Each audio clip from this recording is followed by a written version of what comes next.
প্রতিমা, তুই বের হ, বের হ এখানে। ছি ছি ছি ছি, আমার তো তোমাকে দেখে ঘৃণা হচ্ছে।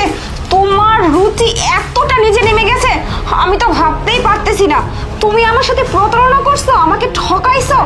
আমি তোমার বউ, তোমার বিবাহিত স্ত্রী ঘরে থাকা সত্ত্বেও তুমি একটা কাজের মেয়ের সাথে, ছি, এত নোংরা মন মানসিকতা তোমার।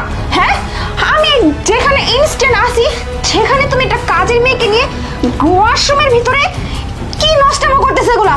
আর তুমি আমাকে কি বলতেছো যে তোমার আজকে অফিসে লেট হয়ে যাচ্ছে, এই জন্য তুমি আজকে আমাকে ওয়াশরুমে ডাকুনি। বাহ, ভালোই তো মিথ্যা কথা বলতে শিখছো। হ্যাঁ, তোমার থেকে অনেক কিছু শেখার আছে, কিভাবে মিথ্যা কথা বলতে হয়, কিভাবে প্রতারণা করতে হয়।